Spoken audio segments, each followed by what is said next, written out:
The Ianus Golf Club will have food carts to serve golfers on the course this spring. The licensing authority gets an update on 2 local restaurants that were having issues, and a local fire department is taking action to combat the increase in opiate-related overdoses. These stories and more on this episode of Barnstable Today. It's Monday, March 3rd, 2014. I'm Sarah Mannel.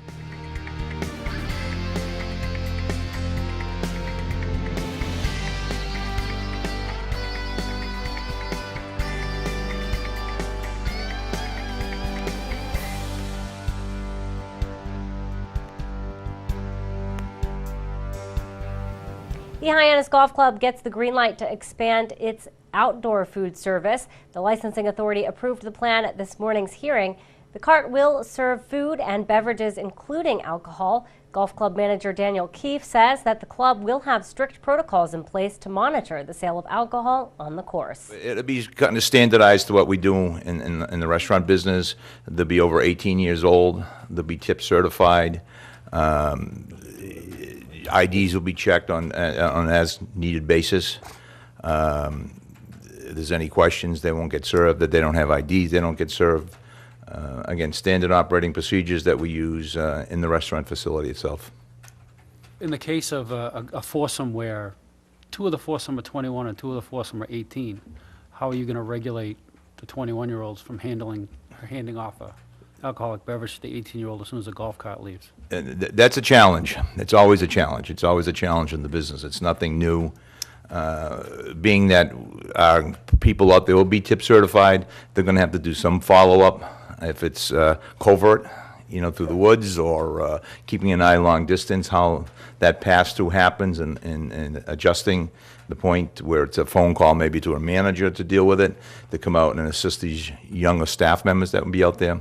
Would be monitoring on a regular basis, as well as monitoring something that's outside of our control of people that bring things into the course in their bags and stuff, and questioning that on an as-need basis. If we see somebody that may be underage, and if they don't have an ID, then they'll have to ring up to the office, and somebody's going to have to come down and deal with that. The licensing authority also got an update on 2 Ianus restaurants that were disciplined for failing to provide proper supervision of their establishments. Lieutenant John Murphy says he has noticed a marked difference since the last hearing. First, we'll go back to the Shanghai and the International Inn. As it was discussed with Attorney Mills for the Shanghai and with the folks from the International Inn, I've seen a remarkable improvement in the last 3 weeks. The general manager at the International Inn is very hands-on. We haven't had any formal sit-down in which a security plan has been actually put in place yet, but we've had some discussions, multiple discussions over the phone. I've met with the fire department representative, and he's seen remarkable changes over there as well as far as compliance. And I think the new general manager is doing a very good job. I hope to sit down with him in the next couple of weeks and develop a more formal strategy and identify some of the problems that we see, but I don't see any issues as far as the level of their cooperation. In fact, Friday night they had a very large crowd for a reggae night, and it was dispersed at the end of the night in an orderly manner. The lights came on at the establishment at 12:30, and the entire place was cleaned out by 12:45 with no issues in the parking lot and no issues on Main Street. I did see the general manager in person on the premises inside the lounge. So that was a positive thing. As far as the Shanghai restaurant, I have spoken to Attorney Mills and have observed the activities there since the last meeting, and I have seen no problems that we saw before prior to the hearing. Police will continue to work with the owners of those restaurants to ensure proper oversight. The recent uptick in heroin-related overdoses also sparked a discussion among licensing authority members at their meeting this morning. Chair Martin Hoxie says while the epidemic does not relate specifically to the licensing authority, the number of overdoses is alarming. Lieutenant Murphy echoed those sentiments. We had 5 arrests over the weekend on the street crime unit, all drug-related.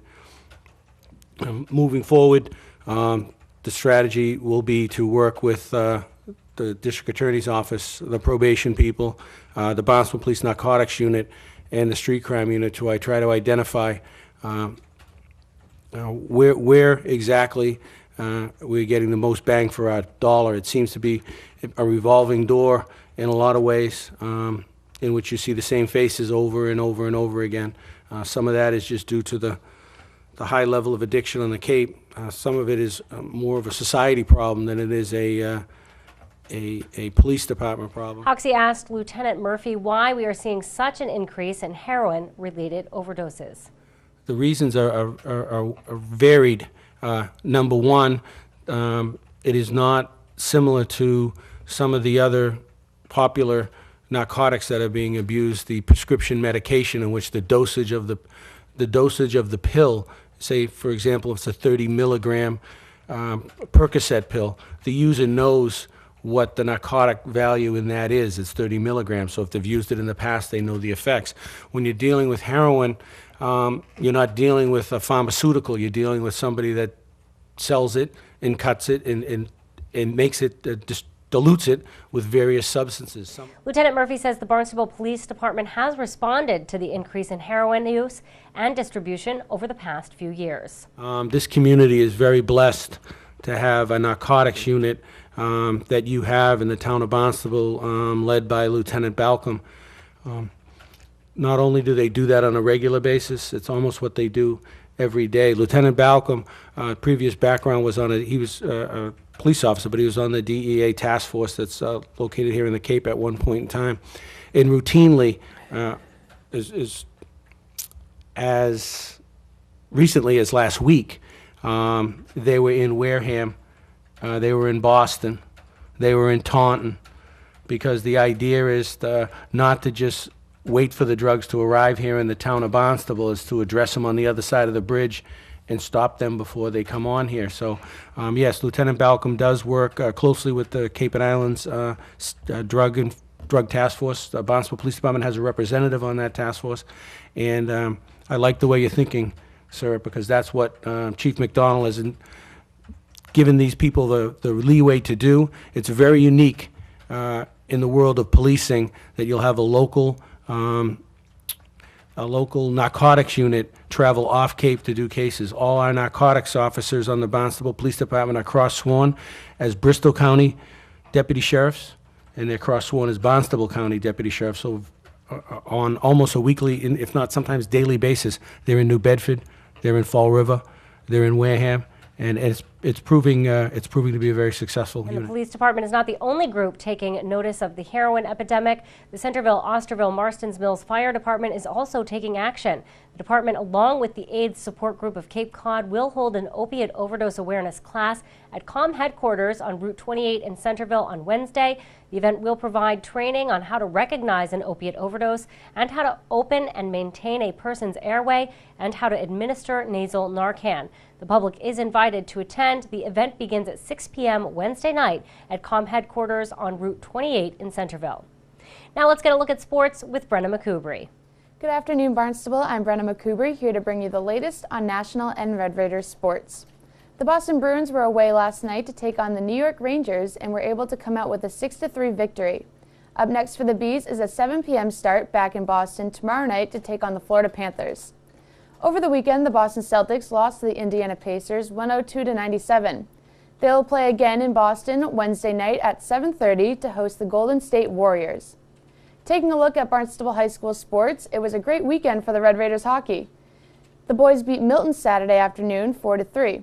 They advanced to the semifinals to take on Norwood at the Gallo Ice Arena at 7:30 Wednesday. As for the girls hockey team, they won their first game of the playoffs 1-0 over Woburn. They will have their quarterfinals game in Stoneham Arena versus Acton Boxborough at 7 p.m. tomorrow. Spring sports sign-ups for BHS will be held tomorrow night in the main cafeteria at 6 p.m. Sports offered include softball, baseball, boys volleyball, boys and girls track, tennis, and lacrosse, as well as co-ed sailing. Tryouts will be held Monday, March 17th. That's it for this edition of sports here on Barnstable Today. I'm Brenna McCubry. Ianus Fire District voters will vote on the proposed new fire station this week. Fire Chief Harold Brunel says the new facility would improve response times, include more room for training, and bring the current facility up to code. The vote will be held at Barnstable High School March 5th, this Wednesday at 7 p.m. For Barnstable Today, I'm Sarah Mantle.